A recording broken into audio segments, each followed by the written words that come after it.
Assalamualaikum warahmatullahi wabarakatuh. Selamat pagi teman-teman yang sungguh luar biasa. Kita akhirnya ketemu lagi setelah kita sempat beberapa saat kita break karena ada beberapa situasi yang memungkinkan harus kita berhenti dulu.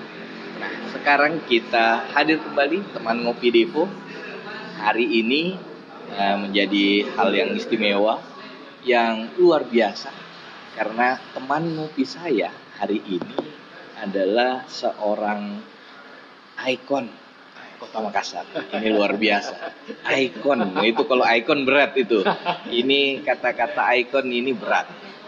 Beliau adalah seorang sahabat yang juga merupakan ikon Kota Makassar mulai dari tahun 80-an sampai sekarang eksis luar biasa. Jadi beliau ini adalah seorang seniman, musisi, entrepreneur, begitu kan?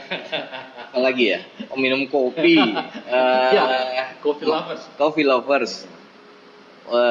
Dan yang paling utama, beliau sekarang menjadi salah seorang yang diberi amanah untuk menjaga keterbukaan informasi publik. Hadir bersama saya, teman ngopi saya hari ini, Andi Tadampali, atau yang lebih dikenal dengan Andi Mangara. Assalamualaikum Opu. Waalaikumsalam. Nama saya ada 3 nih. Saya kasih lengkap semuanya. Ini tidak boleh salah. Ini Opu ini yang betul-betul Opu ini. Oke. Ini satu kehormatan bisa jadi teman ngopi Devo. Sebelum saya ke meja ini, ke acara ini saya cari-cari. Ini Devo apa artinya ya? Yeah. Karena kebetulan ada lagu yang dimainkan Indra Lesmana itu judulnya Devo Smooth. Wih, Devo Smooth. Nama Anda luar biasa. Devo artinya ini kayak ada istilah dalam dunia psikologi yang positif artinya. Positif. Devo Smooth. Nah itu memang beda ya. Kalau tamunya musisi, seniman, bawanya ke jazz. Saya boleh, ini bajunya keren banget. Ini Opu, seberapa cintanya Opu dengan jazz? Cinta sekali, cinta banget karena sejak kecil ini orang tua sejak umur 5 tahun dikasih dengar lagu jazz seperti Louis Armstrong, yang Anda biasa dengar What a Wonderful World, Go Down Moses, ya seperti lah. Karena pengaruh itu ya, sampai SMP, SMA dan kuliah sampai sekarang cinta jazz. Tapi anehnya marah sekali beliau kalau saya jadi musisi. Padahal dia kasih kena pengaruh. ini satu persoalan juga. Dia kasih pengaruh, habis itu dia marah-marah. Gitu. Karena saya satu kompi, saya 14 bersaudara. 13-nya semua pegawai negeri, cuman saya yang balelo. 14 bersaudara, Opu? Semua pegawai negeri. Wow, itu kalau ke-11-an lengkap dengan cadangan-cadangannya itu, Opu. Makanya saya dianggap apa ini? Tidak sesuai keinginan. Tapi saya pikir-pikir, ya kasih karena pengaruh. Tapi dari 14, Opu yang bukan menjadi seorang PNS. Tapi Opu kan sekarang diberi amanah. Terpilih sebagai salah satu komisioner dari KIP. Komisi Informasi Publik.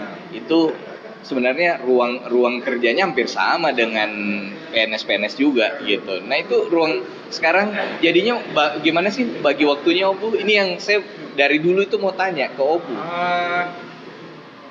Di Komisi Informasi kan itu yang penting ide dan pengabdian. Tidak harus 7 hari di kantor. Ya. Begitu datang, apa ide lu, apa solusinya, itu yang paling ada persoalan, ada solusi. Ada persoalan, ada solusi, bukan berputar-putar di mengeluh terus gitu. Jadi kira-kira kalau kita di KIP itu, apalagi di era pandemi ini, kalau ada sidang masuk, ada rapat setiap Senin kita masuk. Selebihnya itu ada teknologi yang menolong sebenarnya. Iya sebenarnya. Iya teknologi sangat memudahkan sekarang untuk memantau semua ya. Jadi selebihnya itu kita sibuk dengan hobi. Ya. Hobi yang menjadi profesi, jadi musisi. Nah, sekarang ini di era pandemi, saya bersama teman-teman Mangara Jazz itu membuat sebuah mini album. Cuman saya minta saran dari Devo nih, ada 2 judul album. Siap. Judul albumnya yang pertama adalah Celebes Midwest. Yes. Yang kedua adalah karena mumpung menjelang Hari Sumpah Pemuda itu idenya ada, itu Jong Celebes Rhythm. Di antara 2 ini yang mana yang Anda pilih? Kelihatannya yang pertama lebih mendunia. Celebes itu, ya. Oke. Kelihatannya ya. Ya, kelihatannya lebih mendunia, lebih mudah diucapkan gitu. Jadi mungkin ini saran loh, Bu. Thank you. Siap. Jadi ada 6 lagu, ada 4 yang sudah selesai. Yang pertama itu Cincin Banca udah selesai. Kemudian ada Cora Bulang Jazz Dance. Siap. Kemudian memang stylenya Mangara Jazz itu ya, ambil lagu-lagu daerah tradisional untuk dijadikan jazz. Karena ada misinya supaya anak muda milenial itu mengenal dari mana asal mereka. Kita tidak lupakan budaya kita, kekayaan budaya kita, cuma itu dipadukan dengan warna musik yang sekarang, makanya namanya Celebes Midwest. West itu gambaran musik kontemporer. Iya, siap. Itu keren banget sih. Kalau saya kan berapa kali nonton pertunjukan waktu show-nya Mangara. Yes. Itu memang ada sesuatu yang berbeda. Yang paling utama adalah nafas tradisionalnya itu, nafas Sulawesi Selatan itu nggak lepas dari situ. Itu luar biasa. Tersanjung kita. Itu tersanjung. Kayak sinetron. Baru saya bilang tersanjung 9. Jadi yang baru selesai kita garap nih judulnya Anak Tukang Blues.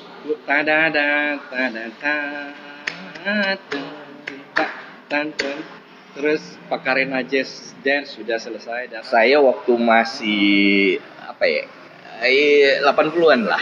Nama Andi Mangara itu sangat populer.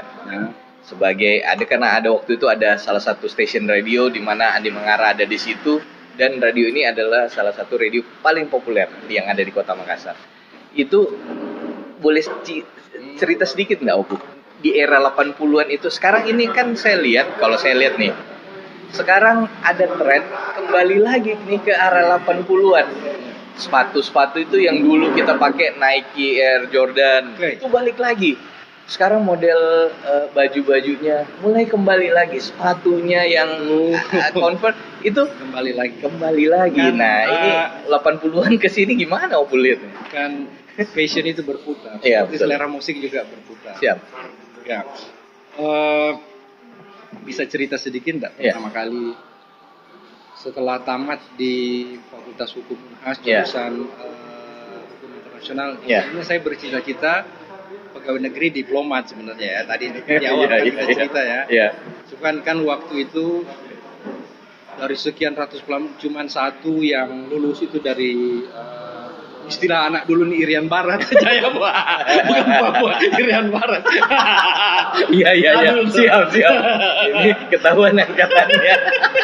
Tiba-tiba ada teman anak sastra namanya Ciko itu mengajak saya, daripada nganggur tiap hari di kampus, mending daftar ada radio Mercury Buka. Siap.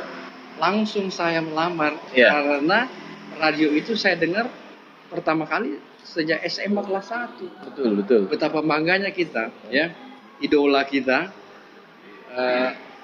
profesi itu tiba-tiba kita ada di dalam situ. Ini sama bangganya dengan saya, Opu. Dulu nama Andi Mangara itu hanya ada di depan kita mendengar di radio. Sekarang saya mewawancarai Andi Mangara. Ini saya bangga sekali. Balik ya. Jadi soal musik seperti warna 80-an misalnya sepatu juga yang Anda pakai Converse saya pakai Puma nih karena pengaruh ini kali ya film Rano Karno Kita Cinta, Herman Felani. Kemudian kalau musik itu Anda masih ingat kelompok Duren yang semua personilnya gagah kan, Simon Le Bon dan kawan-kawan itu jadinya musik itu diwakili sekarang oleh warnanya ini nih. Bukan Coldplay satu nih. Maroon 5. Maroon Warna Duran itu ke bawah. Ke bawah Maroon 5 kan pengaruh dan dia ke bawah banyak pengaruh oleh Siap. Duran. Itu Stray Cats, AHA, Take On Me. Ya. Tapi memang kan kalau kita melihat era 80 itu memang unik. Ya. Karena dia di masa transisi. Ya. Antara informasi global masuk ke Indonesia dengan kita masih dengan gaya Indonesianya. Jadi memang ada transisi di situ. Sehingga gaya-gayanya Indonesia kan dulu ingatnya 80-an itu ada yang jalan-jalan sore, Denny Malik, kemudian macam-macam lah. Yang gaya-gaya ngikut dari gaya Amerika 80-an gitu, 80 90-an. Nah, ini sekarang kalau saya ngelihat dengan sekarang kembali lagi musik-musik Indonesia mulai agak ngikutnya ke arah situ lagi, kayak yang Serenata yang dinyanyiin sama Dian Sastro lagi. Itu beat-beatnya kan hampir sama kembali ke situ. Yang tidak pernah lekang dan evergreen itu adalah memang ini bukan saya yang bilang. Saya pernah nonton tayangan dari National Geographic. Jadi musik 80-an dan 90-an adalah musik abadi. Karena persoalan melodinya itu yang sederhana. Kemudian gampang masuk di hati, di telinga, kemudian susah untuk dilupakan. Kira-kira itu sama dengan musik The Beatles di awal 70-an dan 60-an. Ya, sampai sekarang pun anak muda sekarang juga suka dengan The Beatles. Iya, betul. Itu kekayaan yang nggak bisa punah gitu. Karena persoalan melodinya yang sangat. Terus ada satu yang Opu, saya mau tanya, Opu ini kan dari 80, 90 kemudian masuk ke era 2000-an lah ya. Sekarang ini apa sih, ada ininya nggak? Opu tuh eksis gitu. Ada enggak satu pokoknya moto saya adalah go with the flow atau apa gitu. Yang kira-kira membuat itu yang menjadi fondasinya Opu dalam mengarungi kehidupan di setiap eranya beda-beda gitu. Ini sekarang kan enggak mudah loh orang untuk bisa terpilih menjadi seorang komisioner dengan latar belakang yang itu tadinya dihukum terus masuk di radio terus di mana, itu kan penuh warna. Kalau saya bisa bilang malah Opu ini adalah manusia multidimensi juga ini. Makhluk langka.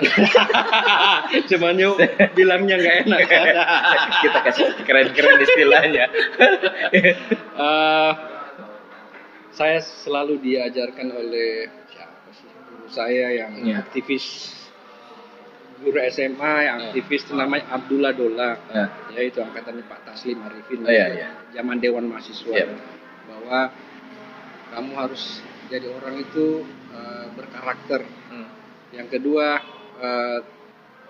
jangan peduli apa kata orang, tapi turuti apa kata hati gitu.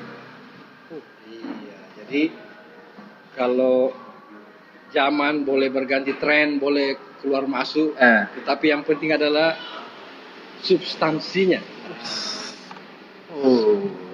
Jadi masa susah ini. Masa susah.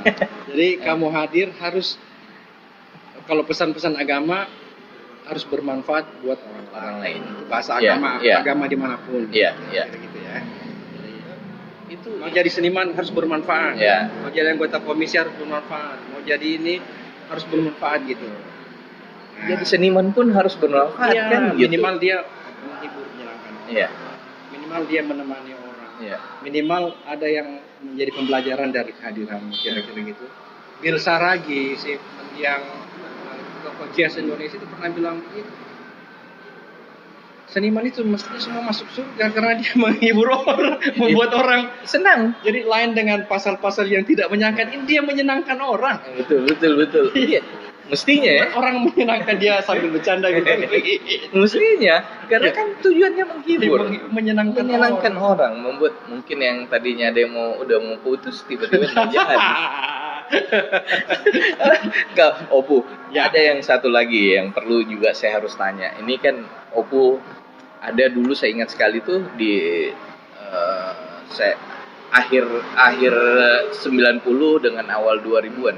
Oppo dulu punya ada satu semacam talk show yang cukup menggelitik orang, namanya talk show Meja Bundar dulu. Meja Bundar, oke, Meja Bundar. Ya. Itu saya ingat itu isu yang dibawakan di talk show itu selalu membuat orang tertarik untuk mengikuti. Bahkan belum ada ILC dulu, ya. Meja Bundar itu udah nakal. Ya. Gitu. Kalau kita ambil nakalnya Meja Bundar itu sekarang seperti apa Meja Bundarnya ini? Itu apa masih ada atau? Terang, acara itu sebenarnya sangat sayang vakum dalam 2-3 tahun ini.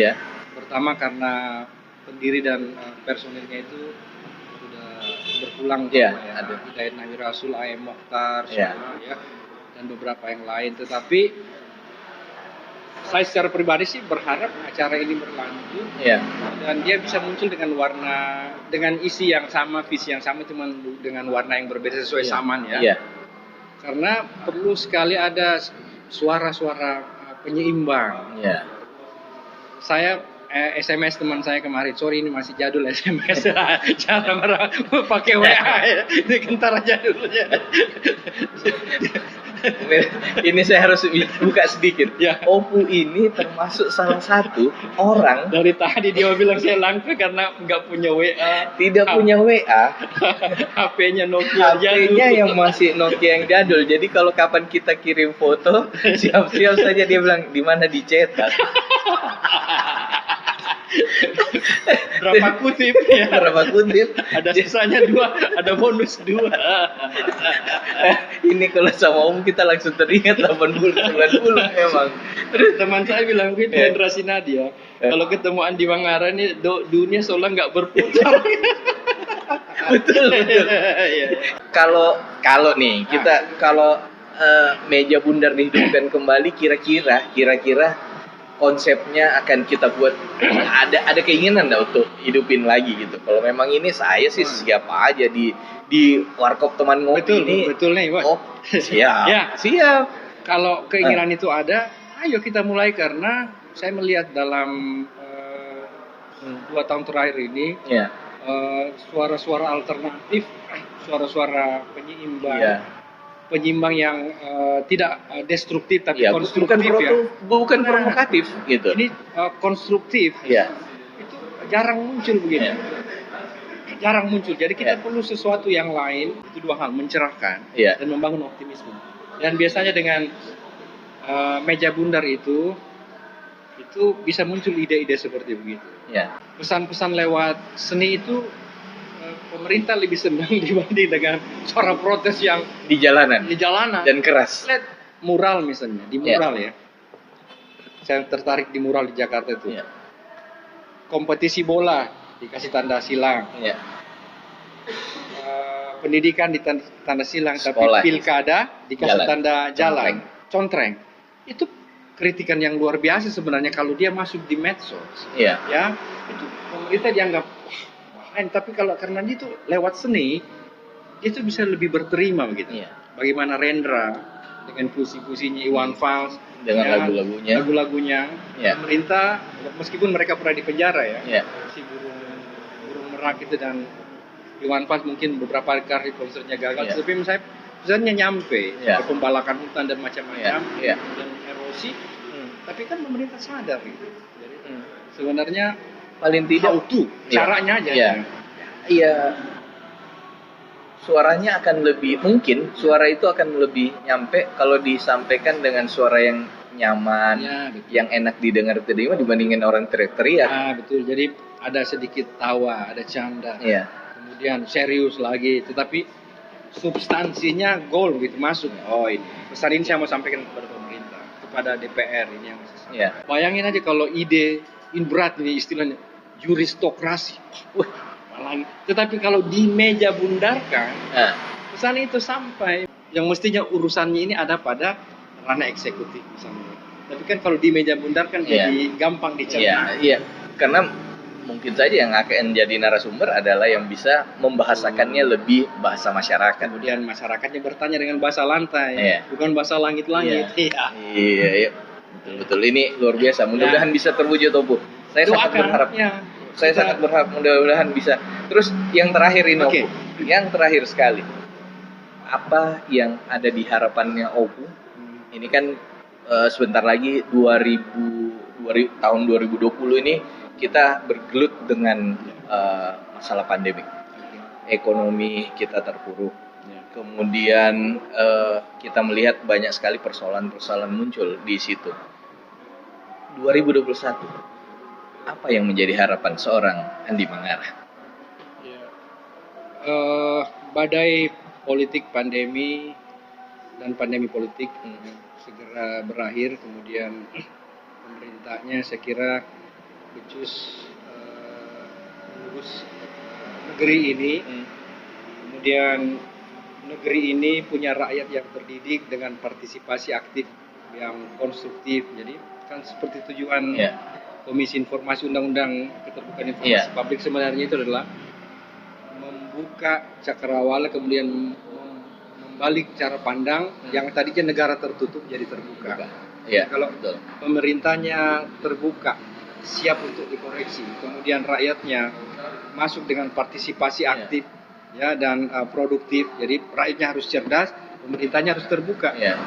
Bagus negara ini. Selesai. Pemerintah cerdas, rakyatnya cerdas, selesai ini barang sebenarnya. Kan kita gampang ucapkan tapi semua orang harus bergerak untuk itu kan. Mudah-mudahan acara ini pun sebenarnya bisa mendorong bagian dari itu, para upaya mencerahkan. Jadi selesai kita pandemi, selesai perbaikin ekonomi, kesejahteraan rakyat. Amin. Kita tepuk tangan dulu. Terima kasih Opu. Terima kasih. Ini waktunya yang tidak terlalu panjang. Mudah-mudahan teman-teman ngopi juga bisa terhibur karena memang ini adalah cerita-cerita warung kopi. Itu. Tapi paling tidak kita berharap mudah-mudahan dari pembicaraan kita dengan Andi Mangarah ada sesuatu yang bisa ditangkap. Ada sebuah rasa yang nyambung ke teman-teman. Kita berharap di episode berikutnya akan ada lagi teman ngopi saya yang tentu saja istimewa dan luar biasa. Saya Devo dan Andi Mangarah. Pamit dan insya Allah kita akan ketemu di episode selanjutnya.